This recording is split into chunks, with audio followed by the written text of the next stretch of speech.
Members, it's about time we have attained the quorum. And now call the meeting to order. Item 1, confirmation of the minutes of the 12th meeting held on January the 9th, 2015. The minutes have been made available. Unless I have any proposed amendments, can I take the minutes as confirmed?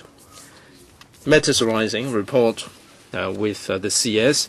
The CS indicated that the administration would submit the bills in the legislative program to the Council as soon as possible. Business arising from previous Council meetings, Legal Service Division report on subsidiary legislation, gazetted on January the 9th and tabled on January the 14th. Legal advisor, please. Chairman, thank you. Will members please refer to paper LS 30. There is only one item there. Prevention and Control of Disease Ordinance Amendment of Schedule 1, Notice 2015. This is basically to add invasive pneumococcal disease, or IPD, to the list of scheduled infectious diseases which are notifiable to the DH. And this is intended to enhance surveillance so that appropriate measures can be implemented. In 2013, when members discussed the IPD, members suggested that this should be included into the schedule, although this has not been discussed by the panel. Subcommittee? No?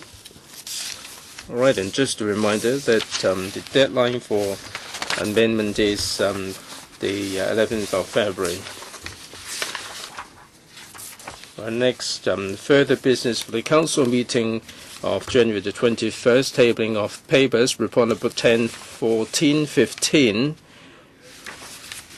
3 members, myself included, Mr. Charles Mock and Mr. Sin Chung Kai, indicated their intention to speak. So in my capacity as chairman of the House Committee, I will be moving a motion to take note of the regulation or the order.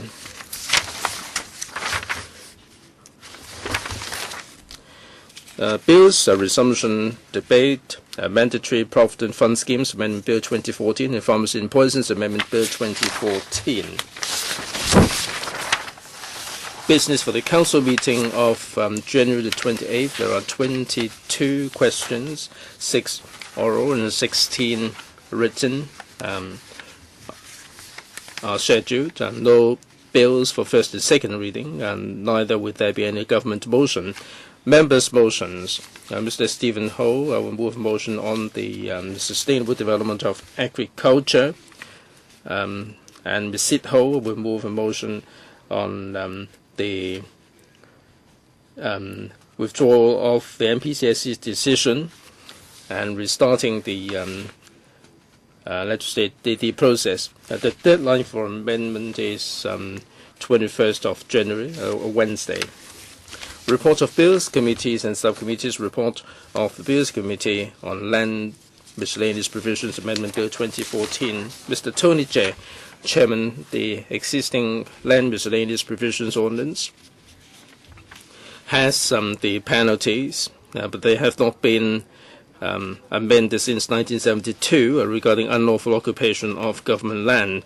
The purpose of the bill is to increase the level of fines to achieve deterrent effect. We've had 2 meetings with the administration to deliberate on the bill.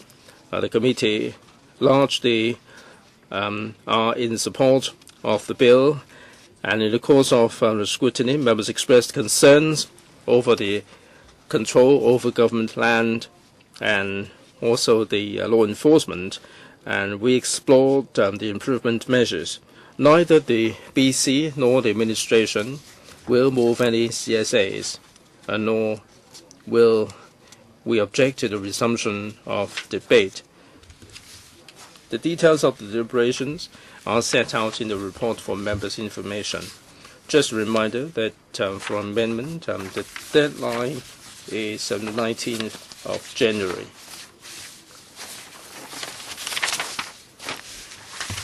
As of 15th of January, there are 9 bills committees, 4 subcommittees under the House, and 9 subcommittees under the panels that are currently in action. Proposal of Ms. Emily Lau and Mr. Leung Yu-chung to appoint a subcommittee under the House Committee to study issues relating to mainland Hong Kong SAR families. I'd like to invite Ms. Emily Lau to speak for 1 or 2 minutes. Chairman, thank you. On the 16th of December last year, we met the parents of those children who are seeking right of abode in Hong Kong. There are some cases involving overage children that will not allow them to join their families.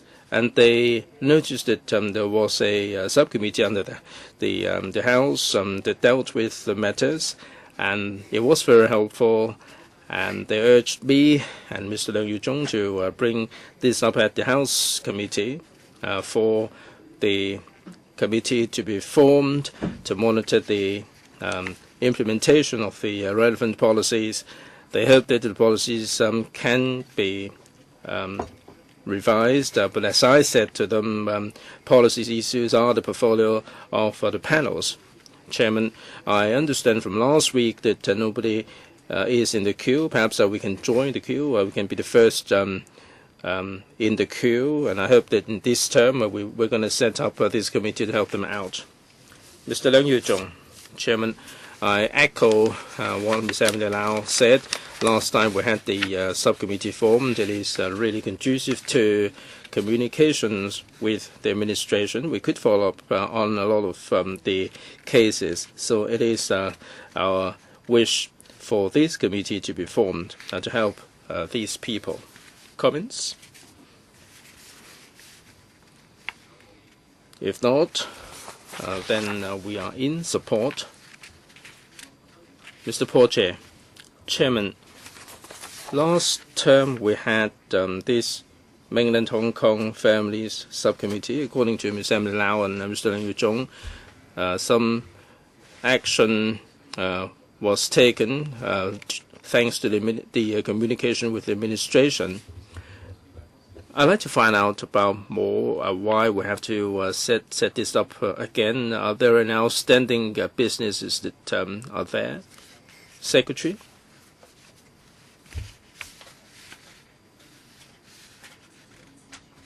I am from the Complaints Division. We're done with the work of the subcommittee last time. Now, members are of the view that with the committee in place, it is better to monitor the implementation of the policies, and it's better for communication and the issues like the quota for overage children and also for family reunion. A lot of them can bring all the children to Hong Kong instead of just a single one. So they hope that this term they can set up this committee again, so the overage children can be reunited with the families here as well. Mr. Yu Siwei, Chairman, I did handle some of the cases involving single-parent families, and we did have cases like this, but the number stood at about 24 or so, and in fact the Security Bureau is prepared to step up communication with the mainland authorities. Here we are dealing with the overage children from the mainland. I'm not sure how many cases that have built up here. I think if the number is large enough, we can have a subcommittee formed. Secretary, how many complaints are there? Chairman, there are 31 at the moment, but there will be more that will be emerging. It is not good enough to do it through the complaints division because this involves the population policy and so on.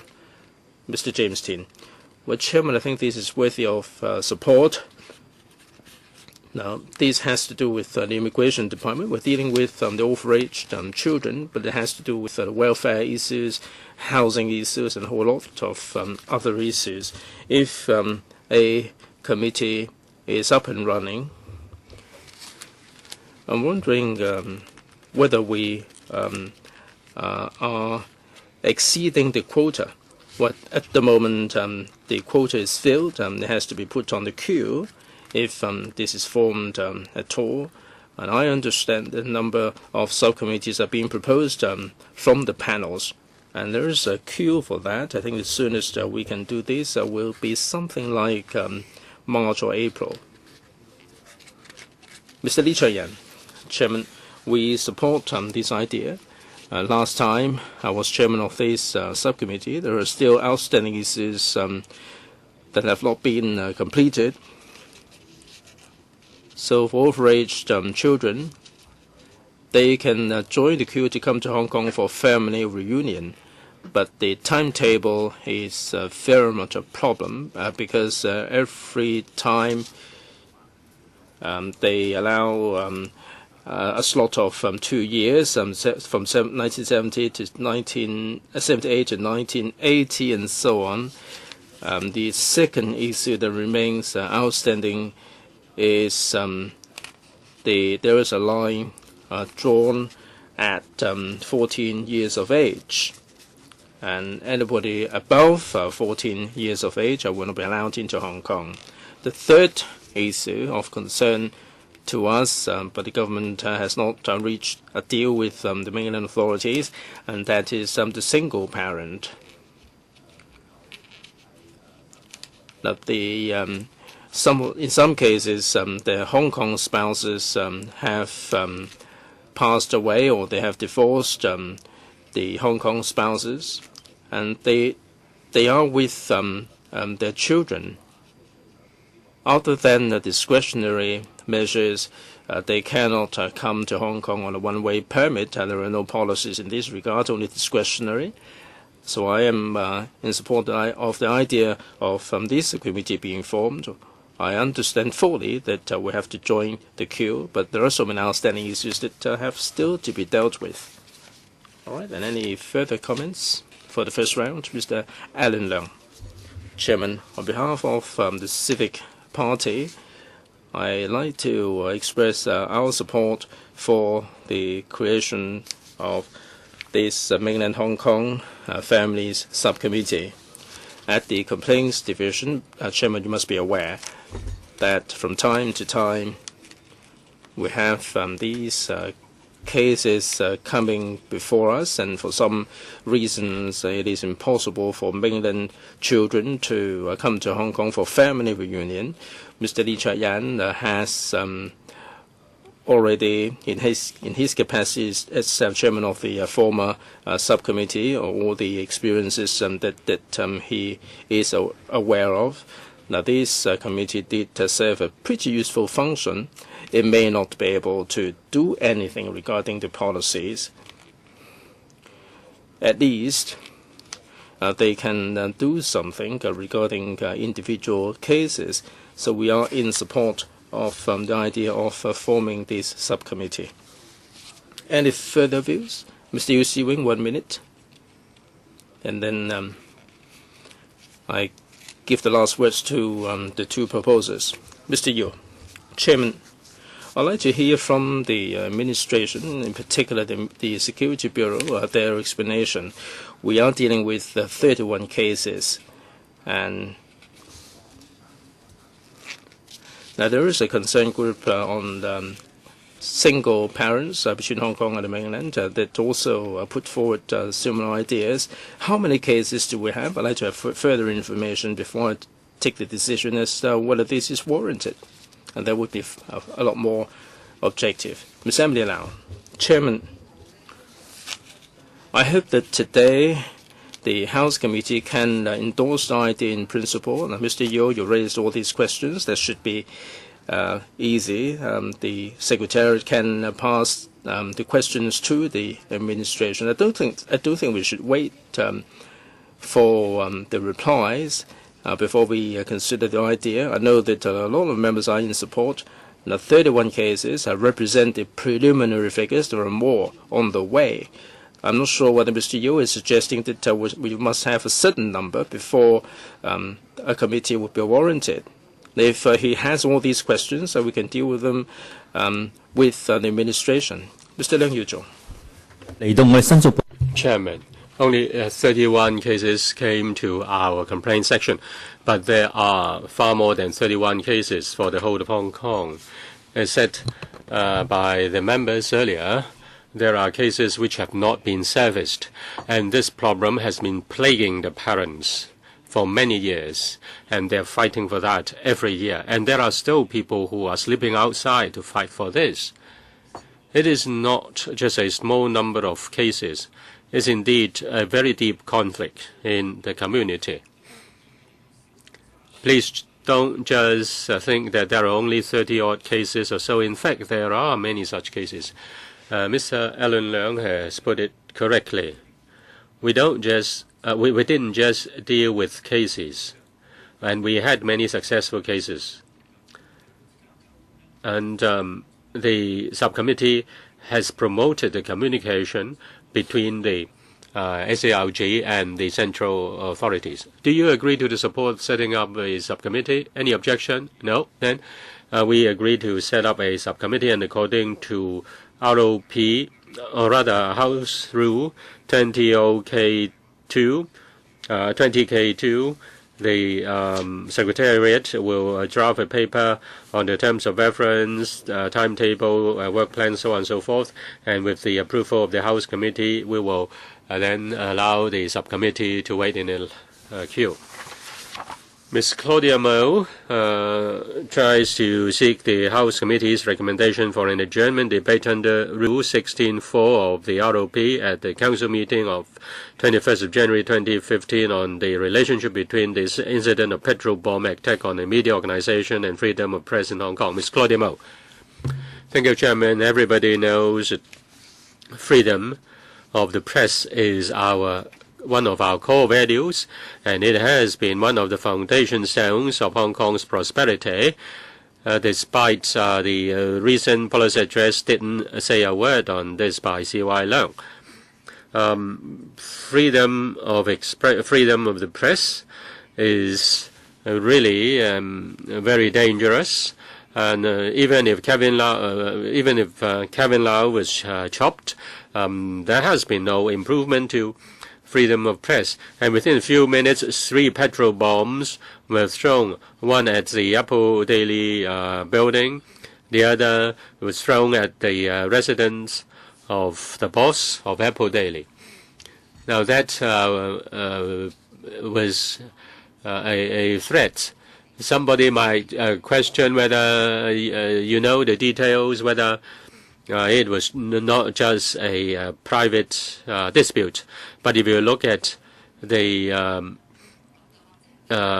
incidents, big or small, such as smearing, harassment in respect of the boss or the Next Media, boss of Next Media or Next Media itself, you know that is related to freedom of the press, and we say that people say there is white terror, black terror, the police and the judicial system were concerns about that, and there is also the red terror, terror of all colors, and it is to teach a press or the press which cannot be tamed. Now we have the Pan-Democrats called a press conference and said that it was nearly at par with the terrorist attack in Paris. Mr. Christopher Chong. Everybody knows that it seems that Ms. Mo has received money from somebody else. Mr. Chong is speaking. Last year on the 24th of July, ask her to shut up. She is impolite. Ms. Claudia Mo. Ms. Claudia Mo, please stop speaking. A point of order. It's now the time for Mr. Chong to speak. Point of order. Ms. Mo, please stop speaking. Mr. Chong, everybody knows that on the 27th of July, the Apple Daily said that Mr. Lai gave money to 3 people, Mr. James So, Ms. Claudia Mo, and Ms. Tanya Chen. Now she, well, We don't object to any debate. It seems that she received money and make use of a public tool for private purpose. Shouldn't the person concerned clarify this and declare interest? Point of order. Why you interrupt me? There must be something doubtful. Point of order. He is just second-guessing ulterior motive of anybody. He is making it up. It is offensive. Mr. Chong, are you making it up? I quoted the Apple Daily and Mr. Lai. And she called Mr. Lai the boss. Is she declaring interest? Point of order. Which point of order? Now please point out which rule. 41.5. Look at 41.5.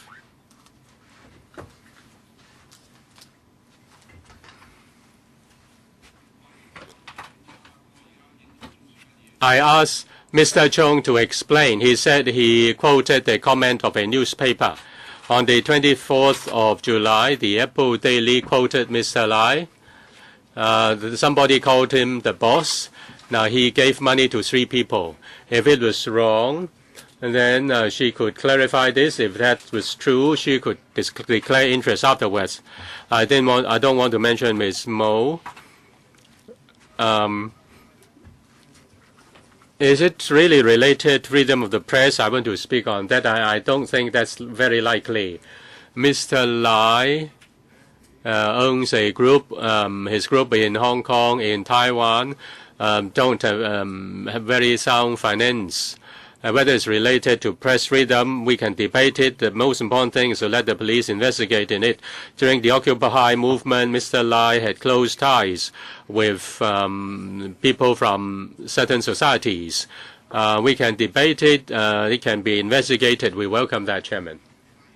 Does any member want to speak? Mr. Chang Hang Pan. Hello, Hello. Just now, Ms. Claudia Mo mentioned press freedom is our core value. I agree with that.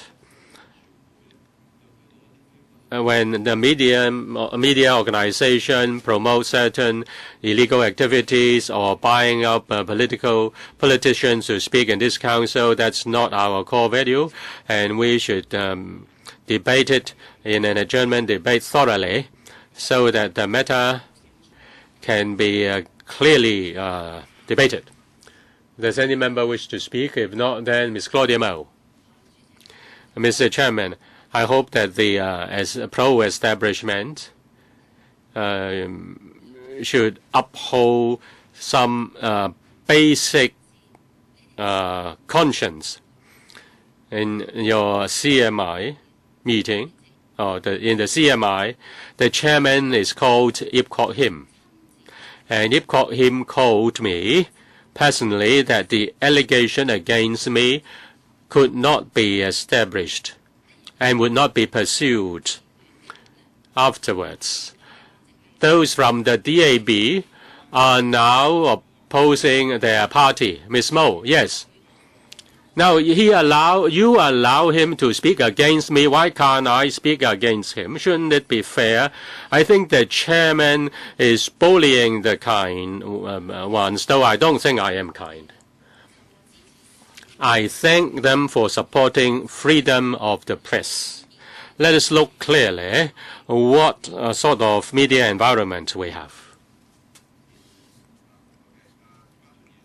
Mr. James Tian. Chairman, I don't think we should enter into a debate.